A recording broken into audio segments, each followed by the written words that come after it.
Welcome to Communication Steroids, the podcast version. My name is Tim Gordon. And I'm Roger Pike. And this is the part 5. This is the kind of the podcast short version of Be Yourself. And in the longer version, we discuss at length what it means to be yourself in a communication presentation mode. What does that really mean to you, Roger? Well, it means that you have a personal style, you understand that personal style, and you can adapt it as the situation requires. Boy, you said that very nicely, and you summed it up great. I guess we're done now. No, actually, we want to discuss a couple things about what we do in the long version, and I think really it boils down to, you know, in any situation where you're presenting or speaking, you're going to come across as a personality, a persona. You're going to be you. You can try hard to be someone else, but you're really going to be you. Having said that, though, I think you need to realize that you can shape who you are and how that persona is really received. It's somewhat like acting, maybe not quite as taking on an entirely different role that was written by someone else. It's not to that extent. But you can, don a bit of a different persona on stage.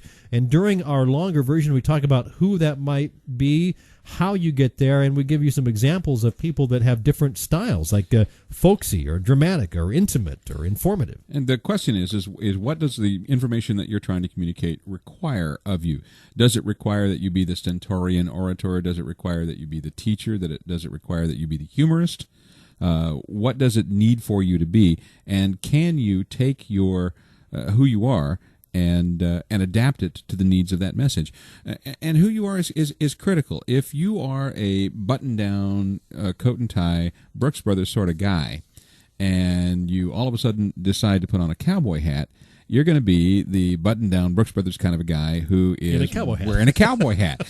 And it's not going to work. You're not going to look comfortable in it, and you're not going to look believable in it, and you're going to lose credibility. Even if you've never seen these people before, they've never seen you, they're going to sense that you're not who you say you are, unless you really are good and can pull it off. But if you're this button-down guy, as Roger mentioned, and you show up in a flowery Hawaiian shirt or a cowboy hat with a bolo tie on, you're not gonna feel at home there, no matter how experienced you may be. So the question of the moment is, who are you, and how can you adapt your message or adapt your content in order to be believable, be credible to the audience that you're trying to target?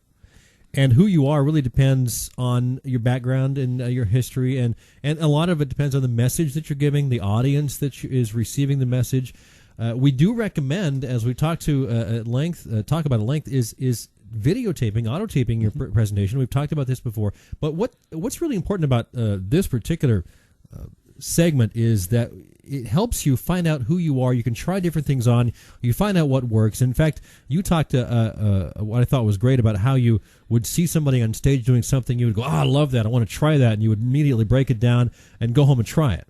Yeah, I'd try it, and then I'd practice it in front of a mirror, and then I'd practice it in front of a mirror again, and then again, and then again, and then once I thought I had it, then I'd videotape it and analyze the videotape. And then once I'd analyze the videotape, I'd give it to you and have you analyze the videotape. And once we'd all agreed that I got it, then I could add it to my presentation styles. And the one of the key there is is evaluation.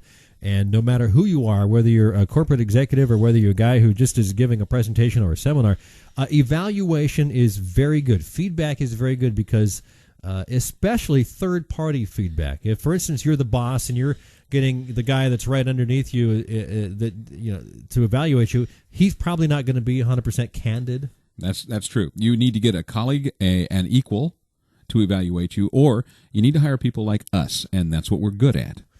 Because what it really does to you, not that we're saying please hire us right now, but there's a point to that, and that point is you get a third party from someone who's experienced at evaluating. We've evaluated hundreds of people over the years, literally hundreds. And one of the things which I think really comes to mind that when I evaluate people, one of the things I look for is dynamics.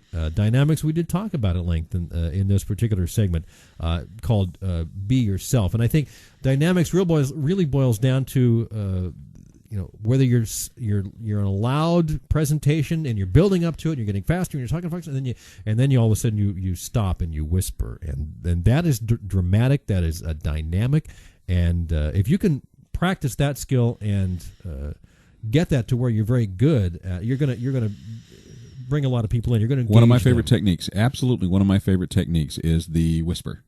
Where you've been talking along at a very rapid, very high rate of speed, and all of a sudden you whisper, because that brings people to the edge of their seat. And it's just one of the techniques that you can add to your repertoire of styles in order to improve your communication skills. And before we wrap this up, we would suggest that when it comes to styles, that you steal. Oh, steal your style. I like that. You don't steal words. Don't plagiarize language. Don't steal language, but style. There's nothing wrong with trying something on and borrowing it, stealing it. I was joking, but it's true. Be a style thief, and you will become the speaker, the communicator that you want to be. Because you have to know what you can do before you find out who you really are. It's synthesis. You take a bit here, you take a bit there, you take a bit someplace else, you practice it, you make it your own, and then you take those bits and they become your personal style. And as the weeks and months go by, you're going to evolve into somebody that you probably would surprise yourself with. A great communicator. Thanks for listening to this podcast version of Communication Steroids. Check out the long version. We have 30-minute programs that we get into these subjects quite at length at communicationsteroids.com, where we would love to add muscle to your message. And goodbye.